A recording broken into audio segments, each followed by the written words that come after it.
Hola, mi nombre es Fabricio Mejía Madrid y esta es mi colaboración semanal para Sin embargo, que se llama El PRIAN se vuelve violento. Puta judía, escribieron en la puerta de la Suprema Corte en la pasada marcha del 15 de noviembre.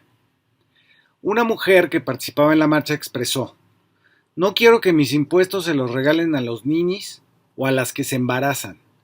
Eduqué a mis hijos para que trabajen. Y cuando unos muchachos sin pasamontañas estaban recibiendo órdenes de unas señoras muy bien vestidas, aseguraron: si no tomamos Palacio Nacional hoy, después ya estarán más preparados.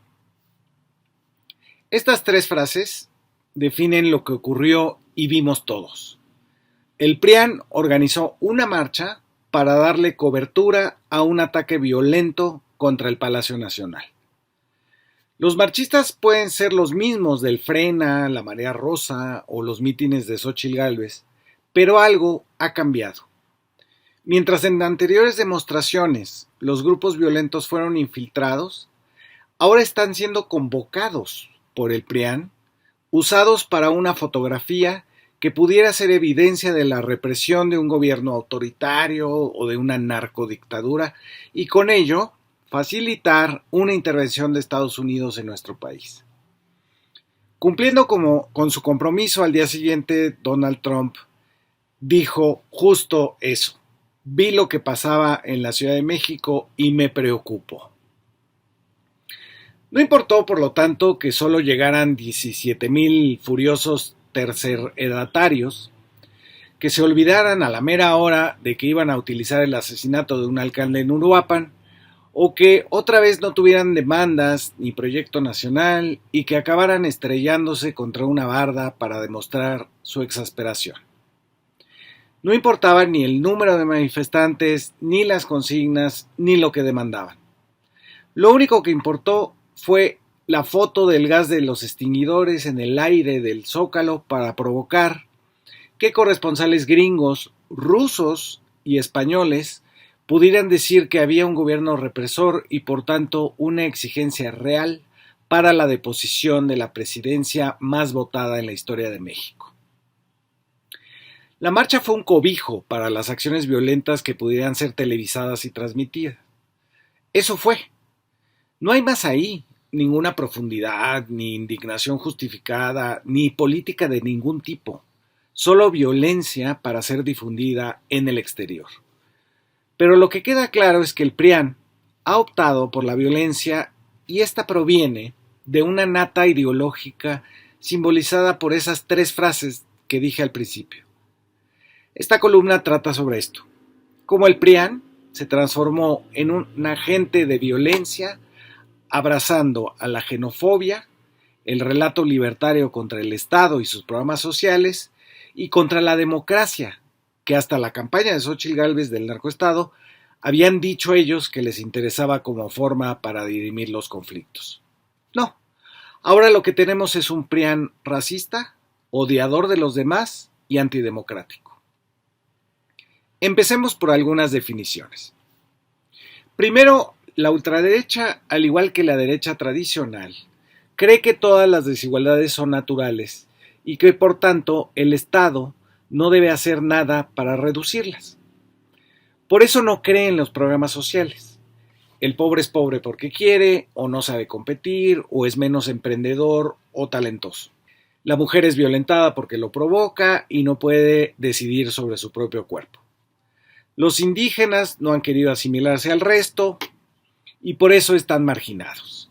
Es decir, la derecha cree que las jerarquías sociales están bien como están porque son naturales. Que los ricos varones blancos heterosexuales manden es la mejor sociedad posible porque si ellos ya dominan es porque son superiores a los demás. Cuando el PAN dijo que reivindicaban libertad, familia y patria, lo que está diciendo es la libertad de que el Estado no intervenga en sus negocios, aunque sean ilegales, contaminen o nos enfermen, que la familia solo sea la de un hombre y una mujer y los hijos que les dé la suerte, y la patria de la unidad nacional, es decir, una donde no hay ricos ni pobres, ni patrones ni trabajadores, sino puros mexicanos. En otras palabras, libertad para unos cuantos, familia para algunos, y una patria que no piensa en sus desigualdades, porque de hacerlo se divide y viene el caos.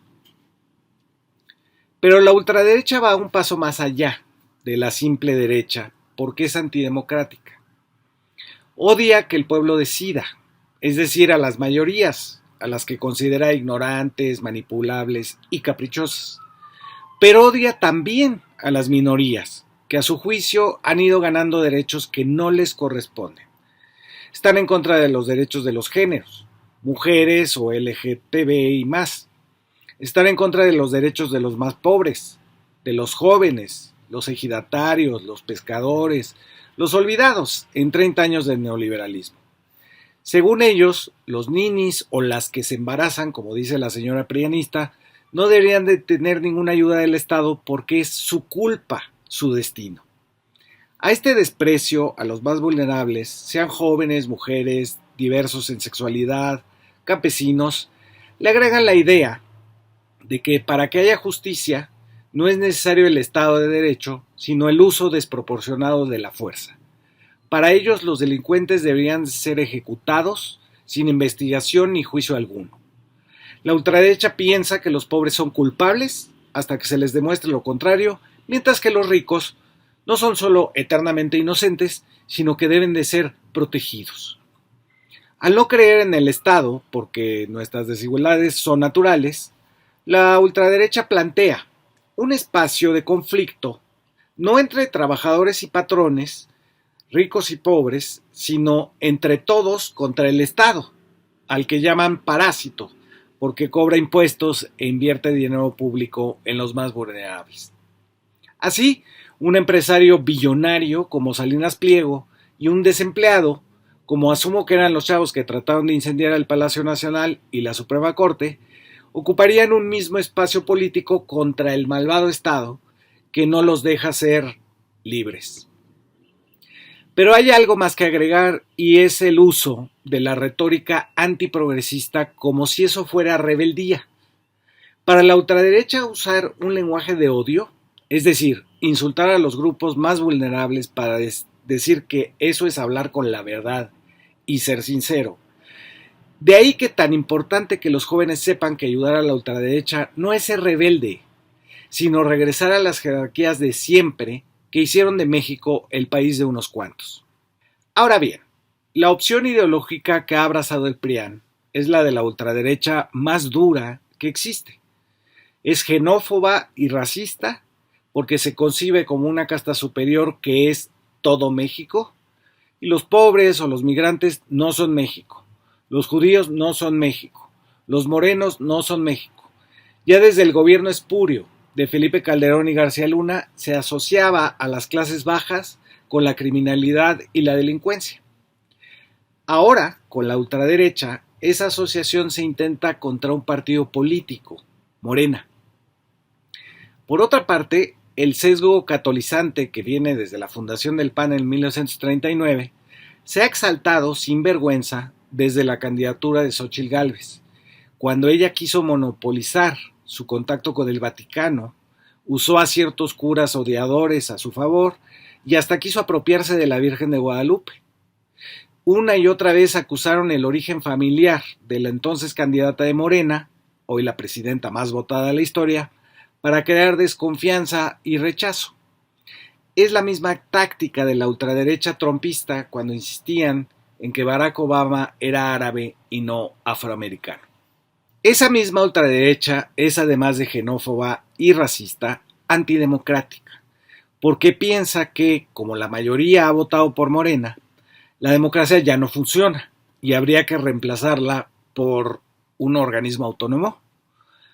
La insistencia en tomar el Palacio Nacional es porque creen que una vez incendiado surgirá un gobierno alternativo de la nada, o de lo que es lo mismo, de una plataforma digital como X, donde sus bots dominan el ambiente.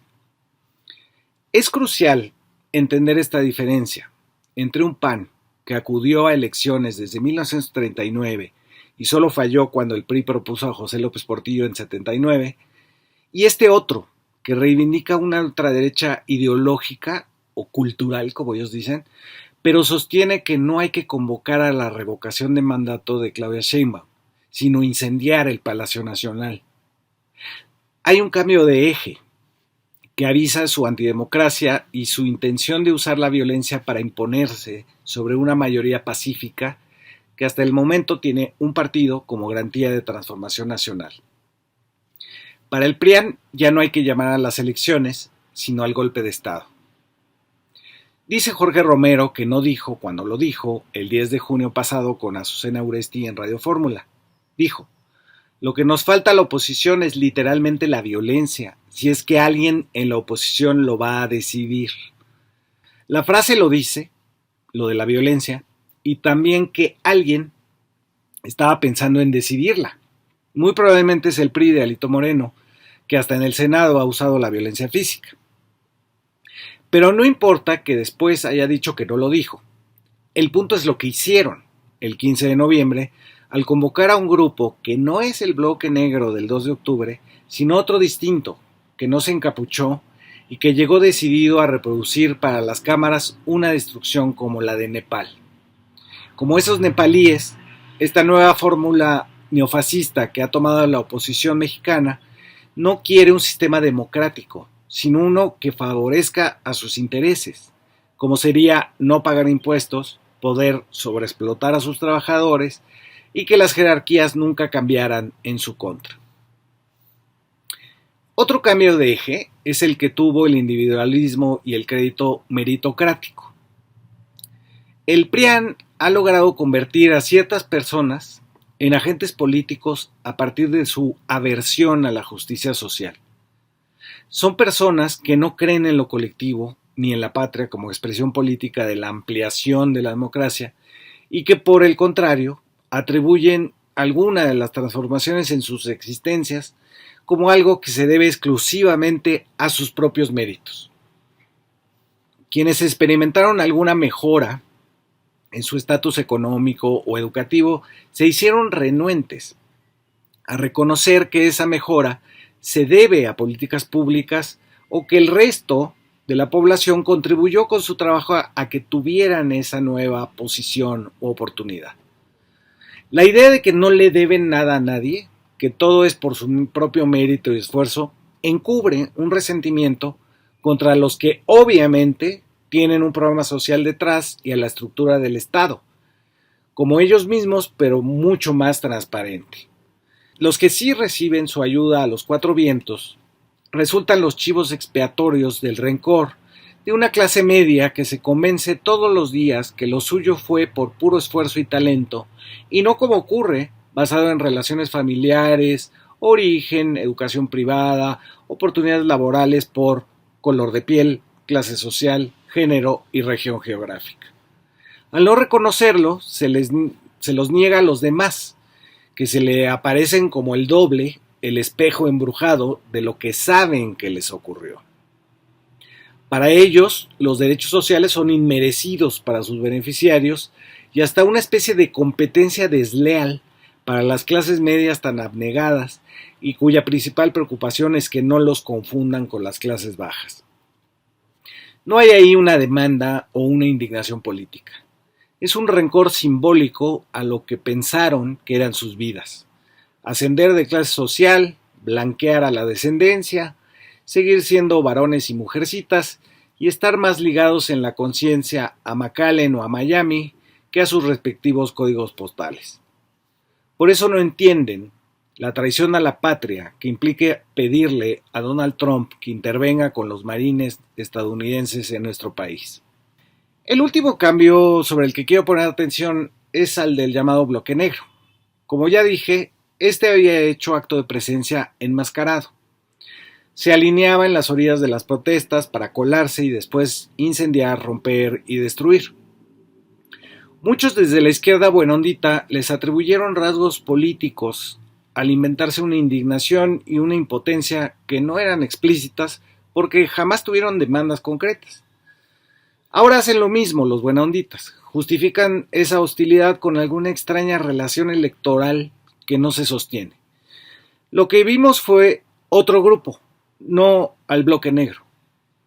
No estaban enmascarados, marcharon en los contingentes y no se escondieron para incendiar. Los manifestantes los protegieron, les dieron indicaciones y los alentaron. Cuando los recibieron con gas de extinguidores, se lamentaron de sus pulmones. Ese cambio es crucial para entender lo que vimos. No se vale ahora que se laven la violencia que fue cobijada desde la misma convocatoria a la marcha, al ponerle la bandera y el nombre de la que acabó en asesinatos, es decir, la de Nepal. No había inocencia en esa convocatoria. Querían Nepal, un golpe de Estado que acabó en 10,000 personas votando por una ministra interina en un país que tiene 11 millones de electores. Es Nepal esa despolitización que quiere una ultraderecha fascistoide que ya no cree en las elecciones democráticas porque ya no le favorecen. Y el hecho de que hayan sido animados desde la multitud los muchachos que golpeaban la valla metálica y a la policía, los que trataron de entrar a robar expedientes a la Suprema Corte o los que lincharon a una mujer policía a escasos metros del asta bandera, esos manifestantes deberían de hacerse responsables ahora de lo que están prefigurando como opción política. La violencia sin sentido, ni proyectos, ni siquiera una demanda. El discurso que han querido utilizar, el despolitizado "no somos de izquierda ni de derecha" o el de "no somos de ningún partido", no solo es ridículo, sino peligroso. Porque ¿quién o qué puede sustituir a un partido y su ideología en una democracia? Los poderosos de siempre, los que ya están encumbrados y pueden aprovechar cualquier carne del cañón. Muchas gracias por escuchar.